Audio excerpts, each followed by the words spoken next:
13 जनवरी 2012 शाम के लगभग 7:15 दुनिया का सबसे बड़ा इटालियन क्रूज जहाज अपने 7 दिनों के सफर पर निकलता है। इस विशालकाय जहाज का नाम था कोस्टा कॉनकॉर्डिया। यह जहाज ऐतिहासिक टाइटैनिक से भी बड़ा आकार का था और इसमें 4,252 लोग सवार थे।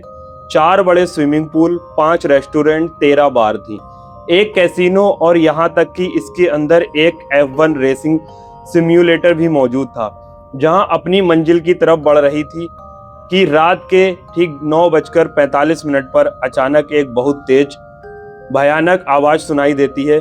पूरे जहाज की बत्तियां बुझ जाती हैं और 4,000 से ज्यादा लोगों से भरा यह विशालकाय क्रूज एक तरफ झुकने लगता है। डाइनिंग हॉल में खाना खा रहे लोगों की प्लेटें नीचे गिरने लगती हैं। इंटरकॉम पर क्रू अनाउंस करता है, चिंता मत कीजिए, सिर्फ एक इलेक्ट्रॉनिक फेलियर हुआ है। लेकिन सच यह था कि जहाज का इंजन पूरी तरह ढप हो चुका था और इसमें तेजी से पानी भर रहा था। इत्तेफाक देखिए, जिस वक्त यह हादसा हुआ उस वक्त डाइनिंग हॉल में टाइटैनिक फिल्म का मशहूर गाना my heart will go on बज रहा था। टाइटैनिक हादसे के ठीक 100 साल बाद यह हादसा इतिहास में 2012 का टाइटैनिक कहलाया। लेकिन सवाल यह है कि इतना आधुनिक जहाज डूबा कैसे? क्या यह कोई हादसा था या एक कैप्टन की बेवकूफी? चलिए जानते हैं। इस क्रूज जहाज के कैप्टन थे फ्रांसिस्को सेटिनो। जहाज को चले अभी सिर्फ 2.5 घंटे ही हुए थे कि कैप्टन सेटिनो ने जहाज को उसके तय रास्ते से भटका दिया। यह कोई तकनीकी खराबी नहीं थी, बल्कि कैप्टन की जानबूझकर की गई बचकानी हरकत थी। कैप्टन सेटिनो इस विशालकाय जहाज को इटली के गिग्लोलियो आइसलैंड के बेहद करीब से ले जाना चाहता था, जिसे नेविगेशन की भाषा में सैल पास्ट या सैल वाई कहा जाता है, ताकि किनारे पर खड़े लोग चमकते हुए जहाज पर नजारा देखें। इतने बड़े जहाज को किनारे से कम 7 से 8 किलोमीटर दूर गहरे समुद्र में चलाया जाता है, लेकिन कैप्टन सेटिनो इस जहाज को तट से सिर्फ 150 मीटर दूर ले आए। रात का अंधेरा था, जहाज तेज स्पीड में था और नीचे उथले पानी में नुकीली चट्टानें थी। रात के 9:45 पर कोस्टा कॉनकॉर्डिया समुद्र के अंदर मौजूद एक विशाल चट्टान से टकराया। टक्कर इतनी तेज थी कि जहाज के निचले हिस्से में 70 मीटर लंबा घाव हो गया। इंजन रूम में पल भर में पानी भर गया, जनरेटर फेल हो गए। टक्कर के तुरंत बाद चीफ इंजीनियर ने कैप्टन सेटिनो को बता दिया था कि जनरेटर पूरी तरह डूब चुका है और पानी तेजी से ऊपर आ रहा है। लेकिन कैप्टन सेटिनो अपनी गलती मानने और इमरजेंसी डिक्लेयर करने की जगह यात्रियों से झूठ बोल रहे हैं कि सब कुछ ठीक है, बस लाइट चली गई है। हादसे को आधा घंटा बीत चुका था। जब परेशानियां यात्रियों के किनारे पर पुलिस को फोन किया, तब इटालियन कोस्ट गार्ड ने कैप्टन सेटिनो को कॉल करके पूछा कि आपके जहाज से लोग मदद मांग रहे हैं, वहां क्या हो रहा है? तो कैप्टन ने सफेद झूठ बोला कि कुछ नहीं हुआ है, बस एक छोटा सा ब्लैकआउट है। पूरा 1 घंटा बर्बाद करने के बाद जब जहाज 30 डिग्री तक टिल्ट हो चुका था, रात के 10:54 पर आखिरकार कैप्टन ने जहाज खाली करने का ऑर्डर दिया। जहाज पर चीख पुकार मच गई। लोग अपनी जान बचाने के लिए लाइफ बोट्स की तरफ भागे। कई लोग तो ठंडे पानी में समुद्र में ही कूदकर तैरकर तट की तरफ भागने लगे। लेकिन इस पूरे खौफनाक मंजर में क्रू मेंबर में से कुछ असली हीरो निकलकर सामने आते हैं।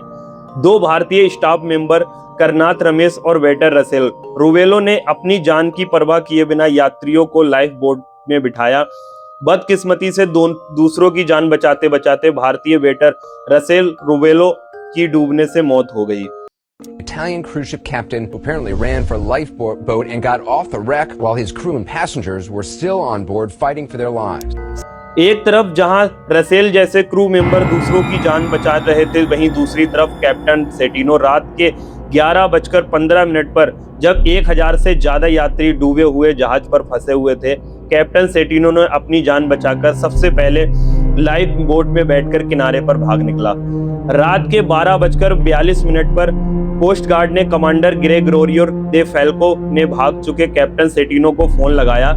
इस फोन कॉल की असली रिकॉर्डिंग आज भी मौजूद है।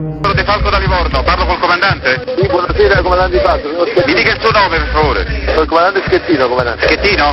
Sì. Ascolti Schettino. Coast guard commander ने गुस्से में चिल्लाते हुए कहा, तुम कैप्टन हो, तुम्हें यात्रियों को छोड़कर कैसे भाग सकते हो?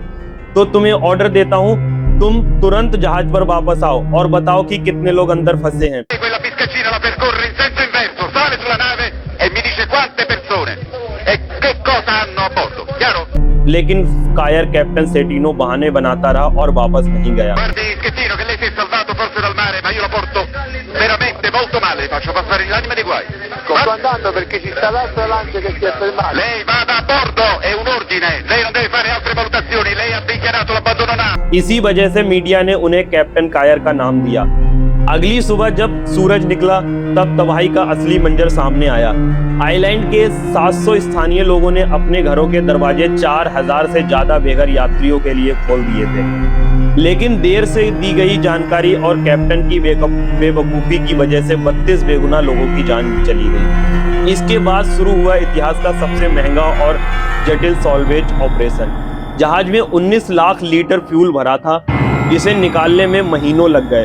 500 से ज्यादा गोताखोरों और इंजीनियरों ने मिलकर स्टील के विशाल बक्से लगाकर 19 महीने की मेहनत के बाद इस 1,14,000 टन के जहाज को सीधा किया। इस पूरे ऑपरेशन में कंपनी को लगभग $2 बिलियन 16,000 करोड़ का खर्च आया। कोर्ट में जब कैप्टन सेटिनो पर केस चला तो उन्होंने एक और अजीब दावा किया। उन्होंने कहा कि जहाज इतना टेढ़ा हो गया था कि मेरा पैर फिसला और मैं सीधे लाइफ बोट में गिर गया। जाहिर है कि कोर्ट ने इस मूर्खतापूर्ण दलील को खारिज कर दिया। सन 2017 में कैप्टन सेटिनो को 16 साल की जेल की सजा सुनाई गई। दोस्तों, कोस्टा कॉन्कॉर्डिया का यह दर्दनाक हादसा हमें एक बहुत बड़ी सीख देता है।